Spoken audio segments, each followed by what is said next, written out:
खाना नहीं खा पा रहा हूँ, पानी तक नहीं पिया हूँ। मेरा अधिकार छीनने का मतलब मेरा जिंदगी छीन रहे हैं, तो फिर उसके बाद मुझे जिंदा रहने का कोई फायदा भी नहीं है। कोडरमा के रहने वाले करीब 35% दिव्यांग अनिल रजक कभी ऑटो चलाकर परिवार का खर्च उठाते थे। उसी के साथ पढ़ाई की और सरकारी नौकरी का सपना देखा। हमने ऑटो चला के जब तक ऑटो चलाया तब तक मेरे आंखों में, मेरे दिमाग में एक ही सपना था कि किसी तरह से कोई भी तरह का एक सरकारी जॉब चाहिए। क्योंकि हम जिस कोटे से आते हैं, जिस तरह फिजिकल फिट नहीं है कि मुझे बिना नौकरी का मान सम्मान प्रतिष्ठा कोई इंसान नहीं दे सकता है। एक हीन भावना से देखी जाती है। मैं देखी गई भी है जब तक मैं ऑटो चला रहा था। उस चीज़ का प्रताड़ना हमने झेला, क्योंकि मेरे अंदर विश्वास है कि हम एक दिन कहीं ना कहीं नौकरी लेंगे। अब लिए तो जब एग्ज़ाम निकालें, केस चला, 1 साल तक जांच चली। फिर वो दिन आया जब मुख्यमंत्री हेमंत सोरेन ने अपने हाथों से अनिल को कन्या सचिवालय सहायक परिवहन विभाग का नियुक्ति पत्र सौंपा। जिस नौकरी के लिए जिंदगी भर संघर्ष किया, वो सपना आखिर पूरा हुआ।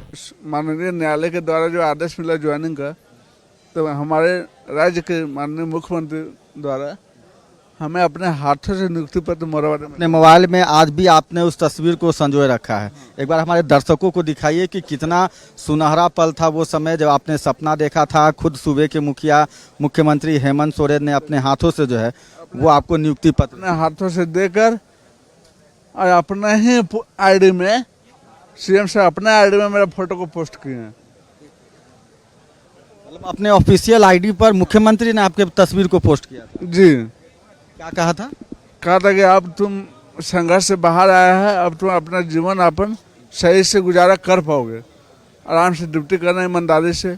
अब मैंने उसकी बातों को मान के बहुत ईमानदारी से ड्यूटी कर रहा था अपने ऑफिस में। लेकिन अब एक फैसले ने सब कुछ फिर से छीन लिया। घर में बीमार माँ है, खर्च उठाने वाला कोई नहीं और नौकरी ही एकमात्र सहारा थी। ऑटो से सरकारी नौकरी तक का सफर तय करने वाले अनिल का सवाल है, जिस गलती में मेरा कोई हाथ नहीं, उसकी सजा मेरा भविष्य क्यों भुगते। घर में एक माँ है, बूढ़ी हो गई है, ना वो काम कर पाएगी ना हम कर पाएंगे। कैसे जिएंगे, अब कहाँ जाएंगे? एक बार हम लोग के बारे में भी सोचिए। जब नौकरी मिला था तो लगा कि सब कष्ट खत्म हो गया। कष्ट जिंदगी में आती बहुत, लेकिन ये है कि खाना पीना, जीवन यापन करने की कष्ट दूर हो गई थी। जिंदगी में बहुत सारी कष्ट आती है, आदमी को झेलना भी पड़ता है। हमने भी झेला, बचपन से झेला हूँ।